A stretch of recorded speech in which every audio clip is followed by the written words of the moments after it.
Well, good morning, class. I am glad you could join me, even though we are not in the children's chapel this morning. As you can tell, we're actually at my house because I'm sure you all know we all have to stay inside right now. So I was thinking about you guys this week, and I thought, what are some fun things to do when you have to stay inside?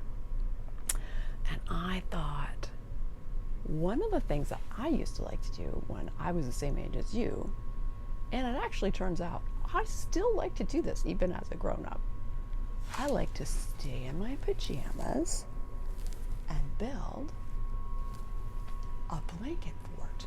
This is a special blanket fort, and not just because my cat crawled inside it. It's special because this is actually the magnificent Bible blanket fort. So I'm going to invite you inside. You want to come with me? Let's go inside and see what's in here.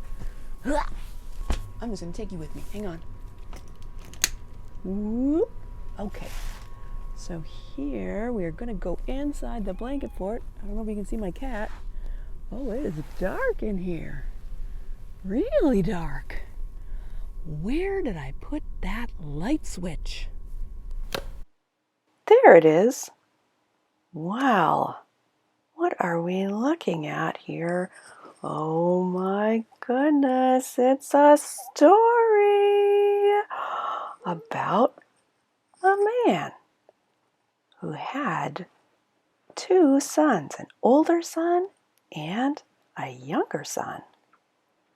One day, the younger son came to his father and he said, "Dad, I'd like you to give me my share of this whole property." What do you think the father said to that? Well, he gave him the money, and the son took it and went away. And he traveled, and he traveled, and he traveled, until he came to a strange new land. But he was not unnoticed by the people that lived there.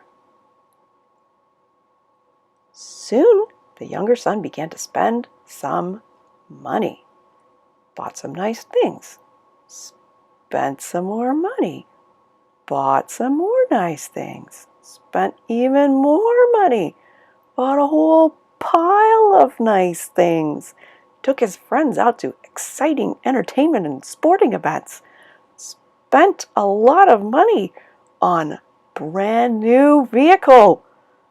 Soon enough, there was a famine in the land, and he ran completely out of money. And his friends all left. So he was all alone and he had nothing. So he decided to get down from there, try and figure out what he was going to do with his life in a new place. So he came to a new place, and it was all full of pigs and a pig farmer. Turns out the pig farmer needed some help feeding his pigs. So the younger son took that job. The pigs were very happy, but the younger son was not, because he was so hungry. He would have really happily eaten the same things the pigs were eating, but the farmer didn't let him have any. "What am I doing?" he thought. "Even at my father's house, the servants have enough to eat.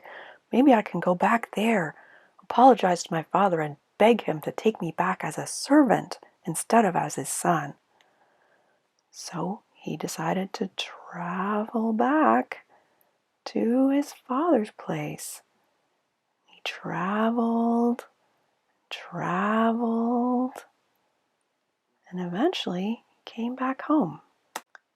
His father saw him coming home when he was still a long way away.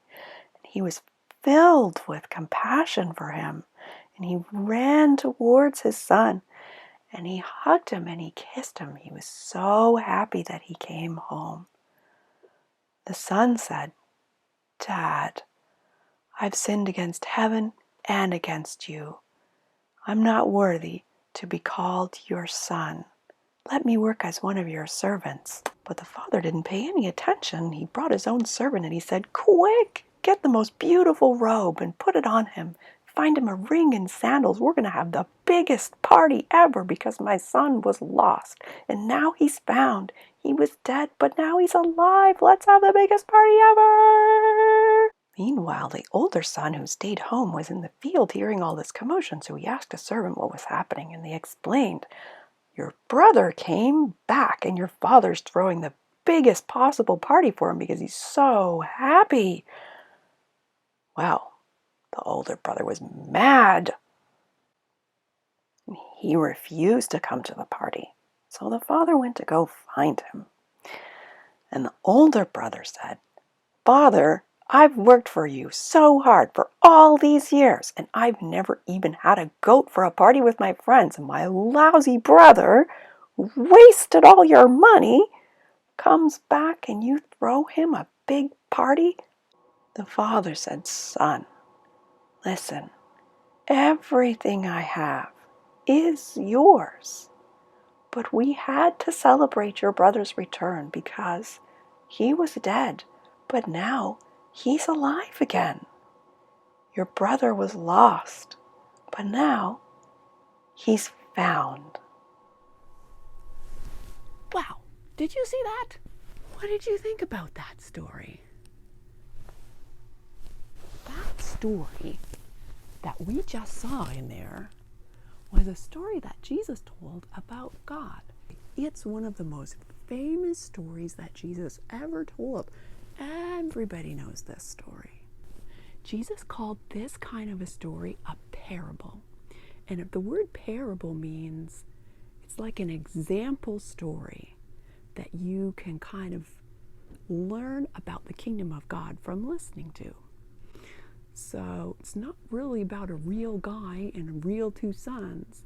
It's a story about God and his relationship with us and how he loves us so much that he forgives us everything through his son, Jesus Christ. How do you think the younger brother felt when he got to go back to the farm? Do you think the older brother eventually forgave his dad and forgave his younger brother?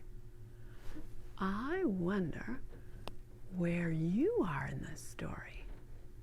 God is very gracious to us because he loves us, because he is love.